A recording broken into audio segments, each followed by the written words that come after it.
Okay, we are going to look at a method of solving inequalities algebraically instead of graphically, and this involves a technique called substitution.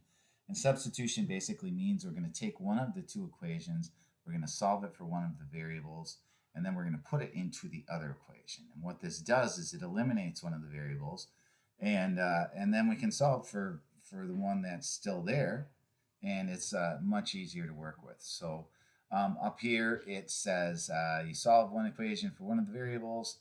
Then step 2 is substitute this into the other equation. And then we're going to solve that equation. And step 3 is substitute that value in to solve for the other variable. So I will walk you through how this works.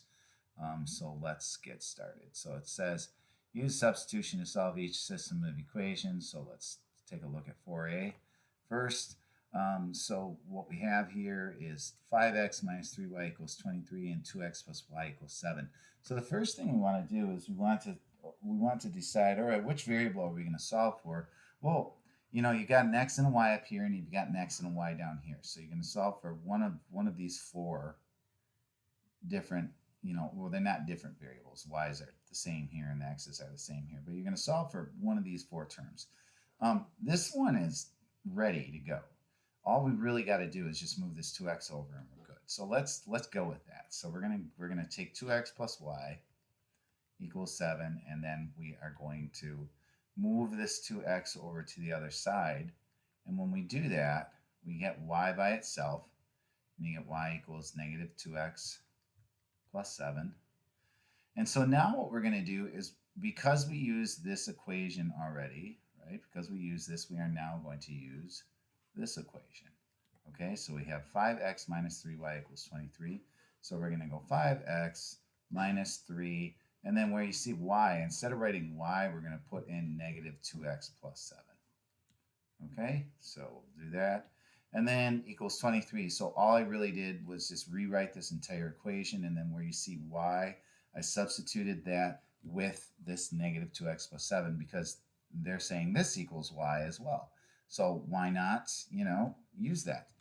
So let's now do what we know how to do with solving equations. So we got 5x. We're going to start by multiplying this negative 3 right here times negative 2. So we're going to do this, right? Like our arrows, we like those. So that gives you positive 6x. And then we're going to take this negative 3 and multiply it by 7. So it's going to give you negative 21 equals 23. And so let's combine like terms. 5x, 6x gives you 11x. And then now we're going to take this negative 21 we have here, and we're going to move that over to the other side. So we're going to go plus 21, plus 21. And that is going to give us 24, or sorry, not 24. It's going to give us 44 over here. And then this gives us 11x. So to solve, just divide by 11, and then we get x is equal to 4. All right, and so now the last step is we now know what x is. We know x for this to be true, for these equations to cross. X has to be 4, so let's just put it into either of the equations and see what we get for it. So let's put it in this bottom one, because this bottom one looks kind of nice, right? It's a little easier. So we can go 2 times x. Well, we just figured out that x is 4. So let's put 4 in.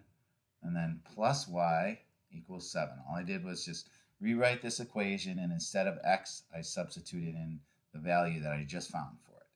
So we're going to have 8, because 2 times 4 is 8, plus y equals 7.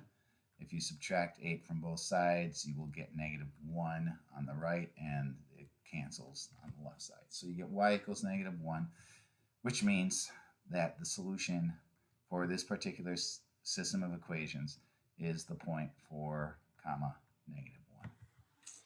All right, so that is the kind of the basic way how you go about solving these. And in the next video, I will go through 4b with you. Thanks for watching, and we'll see you in the next one.